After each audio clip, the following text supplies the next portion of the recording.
सीटें तो लोक जनशक्ति पार्टी की पिछली दफा ज्यादा आई थी, लेकिन उन 6 लोकसभा सांसदों की ज्यादा वैल्यू नहीं थी। इस दफा 5 हैं, लेकिन ये 5 एमपीज बहुमूल्य हैं। इस वक्त हमारे साथ हैं अपने नए घर में हमारे साथ चिराग पासवान है। बहुत बहुत शुक्रिया। Thank you. आपसे हम लोग पिछली दफा मिले पटना के मरीन ड्राइव में, तब आप थोड़े टेंस थे। अब आपको लग रहा है कि काफी कंफर्टेबल। उस वक्त परिणाम आने वाले थे एंड इस बात को लेके धक धक था कि क्या रहेगा, कैसे रहेगा। But I think God's been very kind और बिहार की जनता ने जो अपार प्यार और स्नेह दिया है इन विपरीत परिस्थितियों में, जिस तरीके से 100% स्ट्राइक रेट मेंटेन रहा। पापा का भी रहता था, पिछली बार भी 19 में भी हम लोग 6 लड़े 6 जीते, बट इस बार पहली बार था कि बिना उनके चुनावी रण में था। 5 सीटें मिली लड़ने के लिए। ये मेरे प्रधानमंत्री जी का विश्वास था। मुझे लगता है, भाई correct me if I am wrong, गठबंधन के इतिहास में मुझे लगता है पहली बार ऐसा हुआ होगा कि एक सिंगल सांसद वाली पार्टी को 5 सीटें उठा के दे दी गई हो लड़ने के लिए। ये मेरे प्रधानमंत्री जी का विश्वास मुझ पे, मुझे खुशी इस बात की है कि उस विश्वास पे मैं खरा उतरा। फर्क क्या देखते हो आप? 6 और 5, 6 ज्यादा थी लेकिन उसकी इतनी पॉलिटिकल वैल्यू नहीं थी। 5 है लेकिन 5 में आप किंग हैं।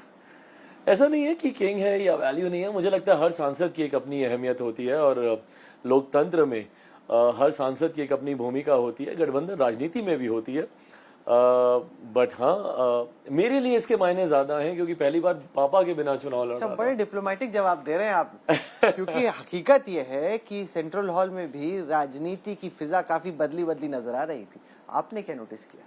मैंने कुछ नहीं, मैंने मेरे प्रधानमंत्री जी के उसी मजबूत इरादे को नोटिस किया जिस मजबूत इरादों के साथ उन्होंने 10 साल सरकार चलाई। Rahul, I will be very honest, ये ना ये एक परसेप्शन बनता है या बनाया जाता है कि बहुत एक तरफा माहौल था 10 साल। इस बार शायद एनडीए है, साथ में है गठबंधन, सहयोगियों को लेकर चलना होगा तो चीजों में बदलाव आएगा। I have actually felt no change. 10 साल भी वैसे ही थे, ये भी वैसे। अब आप वैसे ना जैसे एक्टिंग होती है कि क्या क्या सही डायलॉग हो डिलीवर करना है। पार्लियामेंट के अंदर हो, सेंट्रल हॉल में अभी भी अरे नहीं, मन ही मन तो आपके बड़े लड्डू फूट रहे होंगे कि 5 में तो लॉटरी लग गई। नहीं, मैं खुश बहुत हूँ। मेरे प्रधानमंत्री तीसरी बार प्रधानमंत्री पद की शपथ लेने जा रहे हैं। You know my affection towards him. उनके प्रति मेरा जो समर्पण है वो आप जानते हैं। 2014 के पहले भी था। बिल्कुल पहले था, इसीलिए हम लोग एनडीए में आए और जब मैं 14 में आया था इसी सोच के साथ आया था कि इनको प्रधानमंत्री बनाना है। आज तीसरी बार बनना तो खुशी तो है। पर आप कह रहे हैं कि फर्क नहीं, फर्क तो है। पहले कहाँ एलआई जैसे आके ऊपर बैठा करते थे, पहले कहाँ? ऐसा नहीं है, जब ऐसा होते थे ऐसे कार्यक्रमों में, my father always used to be there, वो उनमें से एक होते थे हमेशा उनके साथ। आप कोई नोटिस नहीं कर रहे हैं कि चेंज है कि we trying to read a bit too much between the lines? Rahul, ऐसा कुछ भी नहीं है। चीजें बहुत सामान्य ऐसे ही हम लोग की बैठकें होती थी। जैसे कल एनडीए लीडर्स की बैठक हुई जिसमें हम गए थे, ऐसी ही बैठक की इससे पहले भी होती थी। उसमें भी प्रधानमंत्री जी खुल के बोलते थे platform is open for discussion. कल भी उन्होंने बोला इस बात को बहुत प्रमुखता से। आज भी उन्होंने कहा बहुत इजीली अवेलेबल हूं मैं 24 घंटे। इस वर्डिक्ट को चिराग भाई आप कैसे इंटरप्रेट कर रहे हैं? आपके हिसाब से बिहार में, बाकी देश में जो परिणाम आए उसके आप क्या मायने निकालते? होता क्या है ना, हम लोगों ने अपने लिए इतने हाई टारगेट्स हम लोगों ने सेट कर लिए थे कि उसमें हुई थोड़ी सी चूक सवाल खड़े कर रही है कि भाई आप लोग अपने लक्ष्य से चूक गए। But I look at the positive side of this picture, जहां पे तीसरी बार एनडीए को प्रचंड बहुमत मिला है। एनडीए के बहुमत में तो किसी को शंका नहीं है, प्रचंड बहुमत हम लोग को मिला है। और ये कोई सामान्य परिस्थिति नहीं है। मतलब बैक टू बैक एक सरकार और एक ही प्रधानमंत्री को 3-3 बार बहुमत मिल जाना, वन आफ्टर दी अदर, मुझे लगता है देश के इतिहास में दूसरी बार ऐसा मौका होने जा रहा है। तो अपने में ये एक बहुत बड़ी जीत है। मैं इसको एक उपलब्धि के तौर पे मैं मानता हूं। मैं मेरे प्रधानमंत्री जी के नेतृत्व को मैं इसका श्रेय देता हूं क्योंकि पूरा चुनाव हम लोगों ने उनके नेतृत्व में हम लोगों ने लड़ा। हाँ, कुछ सीटें कम जरूर हुई हैं। बिहार हम लोगों ने काफी अच्छा बनिस्पत हम लोगों ने संभाला, बट हाँ, कुछ राज्यों में जहां पे बेहतर प्रदर्शन की उम्मीद हम लोग को थी, संभवतः वैसा प्रदर्शन नहीं हुआ। कारण क्या रहा, ये समीक्षा का विषय है जो करेंगे। अब तक जो आपने एनालिसिस किया, 303 240 क्यों बना? मैं I think it will be too early to comment, but हाँ, काफ़ी चीज़ें हैं दिमाग में जो कारण संभवतः रिस्पॉन्सिबल रहे होंगे। मुझे लगता है एनडीए गठबंधन एक बार ये सरकार बनाने की गहमा गहमी थोड़ी सी शांत हो, उसके बाद तमाम सहयोगी आपस में बैठेंगे, मंथन करना होगा, चिंतन करना होगा, चीज़ों को सुधारना होगा और जो लक्ष्य हम लोगों ने 24 के लिए रखा था 29 में उसको पूरा करेंगे। 2.5 दशक से हम आपके दिल्ली में घर आ रहे हैं। आपके पिता पहले थे, बहुत बड़ा घर था, अब यहाँ पे आए, काफ़ी छोटा घर है। अब आपको लग रहा होगा कि भाई पुराना घर लौटा दो। अब भाई अगर मेरी ये लड़ाई मेरे घर, मेरी गाड़ी, मेरे ऐशो आराम की होती तो मुझे लगता है बहुत पहले मैं बहुत सी परिस्थितियों के सामने नतमस्तक हो जाता और मुझे ये दिन देखने नहीं पड़ते। बट मेरी लड़ाई मेरे लिए नहीं है ना, मेरे घर मेरी सुविधाओं के लिए नहीं है। मेरी लड़ाई बिहार के लिए है, बिहारियों के लिए है, बिहार फर्स्ट, बिहारी फर्स्ट की सोच के साथ मैं आगे निकला हूँ। तो ऐसे में बंगला गाड़ी की लड़ाई में मैं अपने आप को उलझा के नहीं रखना चाहता। घर, पुराना घर वापस चाहिए कि नहीं चाहिए? भाई बिल्कुल कोई ऐसी उम्मीद, कोई ऐसी महत्वाकांक्षा नहीं है मेरी, बिल्कुल भी। मेरे सर पे छत है भाई, आप समझ रहे हैं, मतलब you should be so thankful to God कि आपके सर पे छत है। कितने लोग अभी भी हैं जिनके सर पे छत नहीं होती है। ऐसे में रोज शुक्रिया अदा करता हूँ महादेव का, माता रानी का, कि सर पे छत है, खाने को 2 वक्त की रोटी है। इससे बड़ा सौभाग्य क्या हो सकता है? क्या डिमांड की है आपने कैबिनेट फॉर्मेशन में? क्या पद चाहिए आपको? So will you really believe when I से दिस? हाँ बताइए। ट्रस्ट मी, कुछ भी नहीं। ये आप एक्टर हैं इसलिए डायलॉग पे डायलॉग दे रहे हैं। मैं बिल्कुल नहीं कर रहा हूँ, मैं बिल्कुल नहीं कर रहा हूँ राहुल। और प्लीज आप जाके कहीं भी अपने सूत्रों से भी पता कर लीजिए, मैं बहुत नाशुक्रा होऊंगा कि अगर इसके बाद भी मैं कुछ मांगू। मेरे प्रधानमंत्री ने बिना मांगे मुझे बहुत कुछ दिया है। आज से 3 साल पहले मैं उन परिस्थितियों में नहीं था कि मैं यहाँ तक कि मैं सोच रख सकूं। ऐसे में बिना मांगे उन्होंने मुझे बहुत कुछ दिया। इसके बाद भी मैं मांगूं तो ये बहुत लालच हो जाएगा। काफी चर्चा चल रही है कि बिहार की जो पार्टियां उनकी रेलवे पोर्टफोलियो पे ज्यादा नजर है। I have no idea about this, मेरी नहीं है कम से कम। तो आपको क्या आइडियल पोर्टफोलियो आपके लिए क्या होगा? मुझे नहीं पता, मैंने सोचा भी नहीं उस बारे में। मैंने बिना ऐसे तो हो ही नहीं सकता। आप ऐसी बातें कर रहे हो ना, कोई मानेगा नहीं। तो आपको लोग देख रहे हैं कि मैंने सोचा नहीं, मुझे कुछ नहीं चाहिए, निस्वार्थ हूं मैं। एक्चुअली मतलब ट्रस्ट मी व्हेन आई से दिस, मेरी लिस्ट ऑफ प्रायोरिटीज में दूर दूर तक ये नहीं है। और आप जानते भी हैं मैं केंद्र की राजनीति से ज्यादा, unlike my father who was very much into central politics, मैं ज्यादा I am more inclined towards state politics. तो मेरा अभी ध्यान अब वापस से लग गया। आज क्योंकि अगले साल बिहार में चुनाव है। हाँ, बिहार में उसमें आपका क्या रोल रहेगा? भाई हम लोग की पार्टी की एक अहम भूमिका, वापस से गठबंधन, एक साथ हम लोग पुनः चुनाव लड़ेंगे। बल्कि आप यकीन मानिए, आज हम लोग जब सेंट्रल हॉल में बैठे थे तो मेरे मुख्यमंत्री के साथ बिहार विधानसभा चुनाव को लेकर ही चर्चा चल रही थी। क्या चर्चा हुई? कि कैसे चुनाव लड़ेंगे, कैसे प्रचार होगा, कैसे हम लोग को साथ जाना है। सडनली बढ़ गया लगता है। बिल्कुल है। पहले जब कैंपेन चल रहा था तब थोड़े लचर नजर आ रहे थे, अब तो एकदम मैंने देखा चमक और छाती भी फूली हुई। मेरे मुख्यमंत्री एकदम फिट एंड फाइन, एक्टिव एकदम है। अगले विधानसभा के चुनाव उनके साथ हम लोग लड़ेंगे। क्योंकि पहले तो उनको चेंज करने की चर्चा चल रही थी कि हो सकता है कि अगला चुनाव बीजेपी कभी चाहेगी नहीं कि नीतीश कुमार के साथ लड़े। अब तो नीतीश कुमार भी आप मानते हैं कि भारत के सबसे लकी पॉलिटिशियन है। हर बार लगता है उनकी विकेट ढीली हो रही है, लेकिन परिस्थितियां ऐसी बदल जाती है कि फिर विकेट टाइट हो जाती है। लकी नहीं, उन्होंने मेहनत किया, ही डिजर्व्स ऑल दिस। आज भी उनमें वो क्षमता है कि वो इतने सांसदों को जिताकर वो लाए हैं, तो इसका श्रेय उनको जाता है। हमारे गठबंधन का प्रदर्शन बिहार में इतना खूबसूरत रहा है, उसका बहुत बड़ा योगदान मेरे मुख्यमंत्री जी को जाता है। आपका उनका रिश्ता अब कैसा है? क्योंकि पिछली बार आपने ही उनका काम खराब किया था। अरे प्रभु, क्यों उन बातों को कुरेद के निकालने की जरूरत है? बट हाँ, उस वक्त डिफरेंसेस थे। मतलब हम लोगों की आइडियोलॉजी में काफी मतभेद थे और इसीलिए मैं गठबंधन से अलग हो गया। तो और भाई मैं मानता हूं इस बात को कि अगर आपको एतराज है, मतभेद है, तो आप गठबंधन से अलग हो जाइए। गठबंधन के भीतर रहकर भीतरघात करना ये गलत है। ये राजनीति का विद्यार्थी हूं, सीखते हैं हम लोग ये सब कि गठबंधन धर्म सबसे ऊपर होता है और हर घटक दल को उसको निभाना चाहिए। आज की तारीख में खूबसूरत रिश्ते हैं और यही परिणामों में दिखे भी हैं, जिस तरीके से उनकी पार्टी मेरी पार्टी का प्रदर्शन रहा। पर आप काफी फाइटर निकले, क्योंकि पार्टी एक तरीके से आपसे छीन ली गई थी। ऐसा लगा कि आपको पैदल कर दिया गया है, लेकिन जब आपको राजनीतिक वनवास में ऐसा कह दिया गया। हाँ, राजनीतिक वनवास में भी भेजा गया, आपने किसी तरीके से अपने आप को एक्शन हीरो बनाने की फिर से तैयारी कर ली और सफल भी हो गए। पापा ने ये चीज सिखाई थी, कभी गिव अप नहीं करना है। परिस्थितियां भले कितनी कठिन हो, कितनी भी विपरीत हो, जब आप यहां से हार मान लेते हो ना, तो आप हार जाते हो।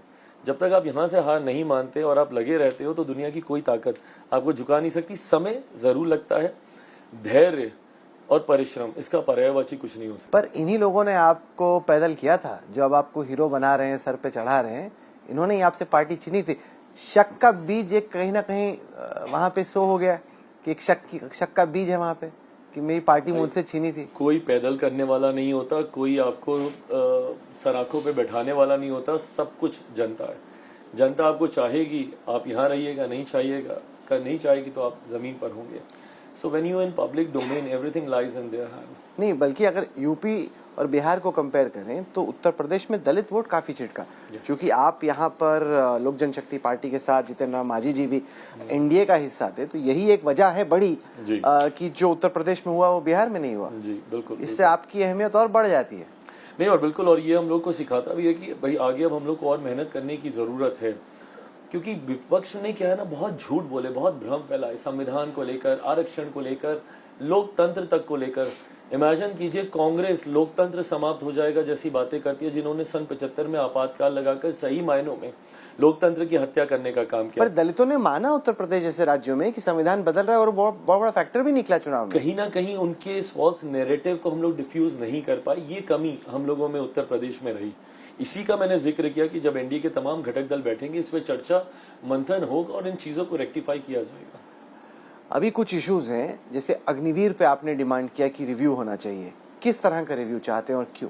मैंने डिमांड नहीं किया, जनता दल यूनाइटेड की तरफ से ये आया था, और मैंने उस बात पे सहमति मैंने जरूर दी है कि अगर कोई घटक दल किसी भी योजना के बारे में चाहता है कि उस पर एक बार चर्चा हो जाए या एटलीस्ट समीक्षा हो जाए, क्योंकि अभी तक हम लोग को पता भी नहीं है कि जिस सोच के साथ अग्निवीर योजना को लाया गया था, क्या वो सोच धरातल पर पहुंची, क्या युवाओं में उसको लेकर जोश है, क्या युवाओं में उसको लेकर उत्साह है।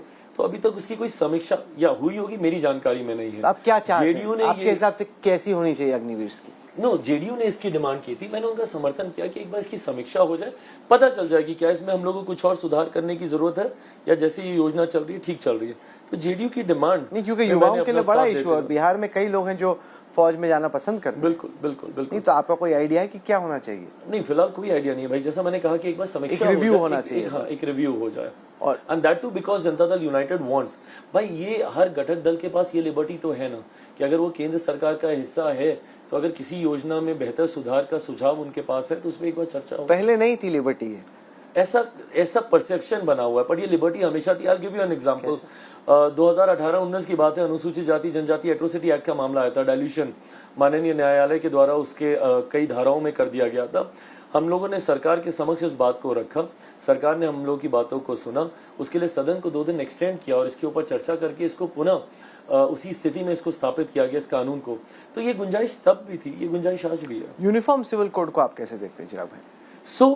मैं इसको किसी भी नजरिए से नहीं देखता, क्योंकि हम लोग के पास इसको देखने के लिए ही कुछ नहीं है। जब तक कोई पहला ड्राफ्ट ही नहीं आता, यूसीसी को लेकर चर्चा बहुत हो रही है, बट जब तक लॉ कमीशन के द्वारा कोई ड्राफ्ट सामने नहीं आता। एक राज्य में इसको इम्प्लीमेंट किया गया है, बट जिस राज्य में इसको इम्प्लीमेंट भी किया गया है उसमें अनुसूचित जनजाति को इससे अलग रखा गया। राहुल भाई, होता क्या ना कि जब आप यूसीसी की आप बात करते हैं तो पूरा एक फॉर्मेट, एक नैरेटिव सेट किया जाता है कि ये हिंदू मुस्लिम हिंदू मुस्लिम हिंदू मुस्लिम, बट ये हिंदू मुस्लिम ही नहीं है। भारत विविधताओं का देश है, डाइवर्सिटी है, अलग अलग बोलियां हैं, वेशभूषा हैं, भाषाएं हैं, बोलचाल रहन सहन बहुत अलग है। आप नॉर्थ टू साउथ जाइए, आप ईस्ट टू वेस्ट जाइए, बहुत विविधताएं हैं। ऐसे में सबको एक अम्ब्रेला के नीचे लेकर आप कैसे आएंगे मुझे नहीं पता। उसके लिए मुझे वो ड्राफ्ट जानना होगा जो अभी तक लॉ कमीशन के द्वारा हम लोग के सामने आया नहीं है। हैविंग सेड दैट, आप हिंदू परंपराएं भी देखेंगे, अप नॉर्थ अलग है। अप नॉर्थ जो परंपराएं बाधित हैं वो डाउन साउथ एप्लीकेबल हो जाती हैं। ऐसे में सबको एक उसके नीचे लाना, अम्ब्रेला के नीचे लाना। And then scheduled tribes, tribals का एक अपना कैरेक्टरिस्टिक होता है, उसको हम लोग प्रिजर्व करने की बात करते हैं। तो यूसीसी कैसे उस पर इम्प्लीमेंट होगा या इम्प्लाई किया जाएगा, ये भी समझने की जरूरत है। आप ओपन है यूसीसी के लिए? मैं ड्राफ्ट को पढ़ने के लिए तो कम से कम ओपन हूँ ही, कि एक बार समझ में तो आए कि क्या है। साथ ही साथ मैं जानना चाहता हूँ, आपने कहा कि बिहार की राजनीति में इंटरेस्ट है, तो क्या आप सेंटर की राजनीति करना चाहते हैं या बिहार लौटना चाहते हैं? मैं बिहार जाना चाहता हूँ भाई, मेरा राजनीति में आने का लक्ष्य है, उद्देश्य कारण ही बिहार रहा सेंटर का पोर्टफोलियो छोड़ देंगे बिहार के चक्कर में? भाई मेरे लिए अभी बिहार विधानसभा के चुनाव मेरी प्राथमिकता है। आप कहाँ रहना चाहते हैं? मैं बिहार में ज्यादा समय देना चाहता हूँ। दिल्ली में मिनिस्टर बनने में इंटरेस्ट नहीं है? सही में? I want to serve my आप हर चीज तो डायलॉग की तरह बोल रहे हैं, ऐसे कैसे हो सकता है कि मिनिस्टर बनने में इंटरेस्ट नहीं है बिहार? आप या तो आप ऐसे बोलें कि अगर मैं सीएम बनूं तब मैं बिहार जाना चाहता हूं, तब तो अलग बात है। मैं जिस उद्देश्य के साथ राजनीति में आया हूँ, मुंबई में मैं था, आप जानते ही हैं इस बात को। वहां पे मैंने देखा है बहुत क्लोज क्वार्टर से किस तरीके से बिहारियों को अपमानित किया जाता है। उस वक्त मैंने ये फैसला इसीलिए लिया था कि वापस अपने राज्य जाऊंगा और बिहार का खोया हुआ गौरव, बिहार की खोई हुई अस्मिता वापस लेकर आना है, उसकी लड़ाई है मेरी। तो ऐसे में ये मैं दिल्ली में रहकर तो ये लड़ाई नहीं लड़ सकता। बिहार फर्स्ट, बिहारी फर्स्ट के विजन के साथ मैं निकला हूँ, इसके लिए मुझे बिहार में ही रहकर अपने इस विजन को धरातल पर उतारना होगा। क्योंकि नीतीश कुमार जी की इनिंग्स एक तरीके से खत्म होने की दिशा में बढ़ रही है, पॉलिटिकल इनिंग्स की मैं बात कर रहा हूँ, तो आपको लगता है कि आपके लिए दरवाजा खुल सकता है वहां पे उसके बाद? मैं महत्वाकांक्षाओं में नहीं जी रहा भाई, मैं सिर्फ अपना काम करना चाहता हूँ पूरी ईमानदारी के साथ। रास्ते में जो जिम्मेदारी आएगी वो सहज स्वीकार तो जरूर करूंगा। वो तस्वीरें आपकी वायरल हुई, आप अपनी पुरानी हीरोइन और अब मंडी हिमाचल प्रदेश से सांसद कंगना रनौत जी से मिले, क्या डिस्कस हुआ आप लोगों के बीच में?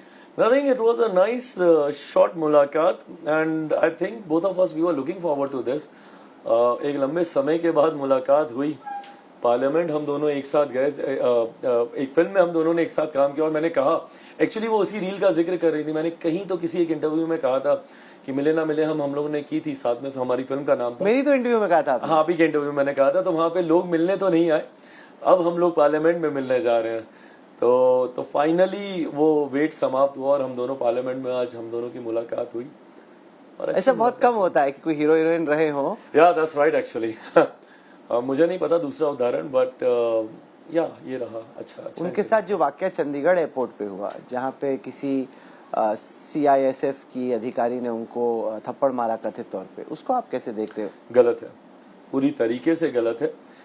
अभिव्यक्ति की आज़ादी का मैं हमेशा से समर्थक में रहा हूँ, और ये मैं दोनों पक्ष की बात कर रहा हूँ। कंगना ने भी अपने पक्ष को रखा, जिन्होंने उनके ऊपर इस तरीके से एक्शन लिया, वो भी अपनी बातों को रख सकती थी। आप बातों को रख सकते हैं। मैंने हमेशा से कहा कि सभ्य समाज में गाली गलौज, हाथ चलाना, किसी के ऊपर हिंसा का इस्तेमाल करना, इसकी कतई कोई जगह नहीं हो सकती।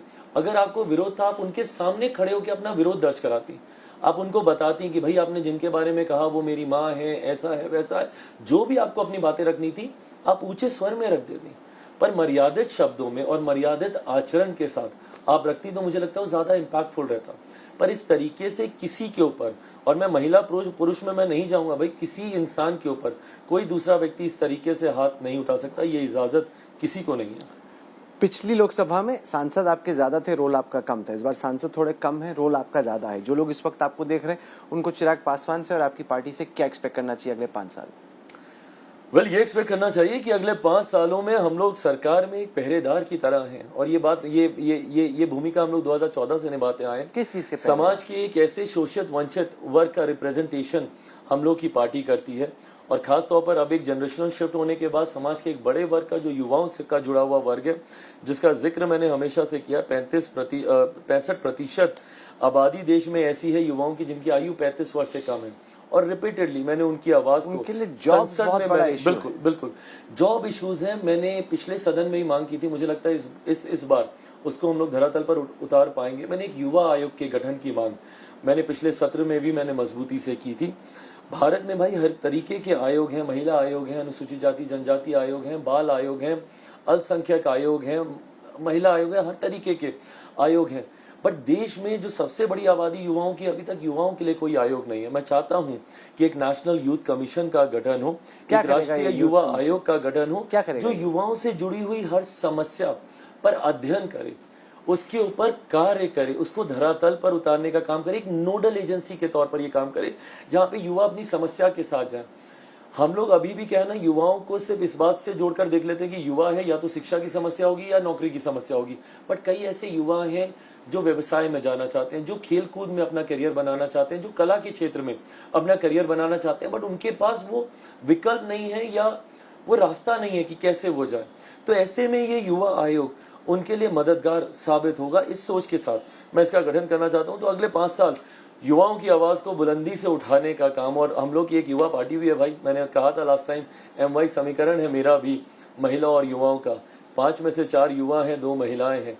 तो ऐसे में महिलाओं की भी आवाज बुलंदी से उठाई जाएगी, युवाओं की भी। चलिए, बहुत सारा ध्यान आप पे रहने वाला है। इस बार का पार्लियामेंट ही कुछ ऐसा है। हालांकि आप कह रहे हैं कि कुछ बदला नहीं है, लेकिन आपके चेहरे पे हंसी और आपकी आंखों की चमक बता रही है कि बहुत कुछ बदल चुका है। आपने हमारे लिए वक्त निकाला चिराग पासवान, इसके लिए आपका बहुत धन्यवाद। Thank you.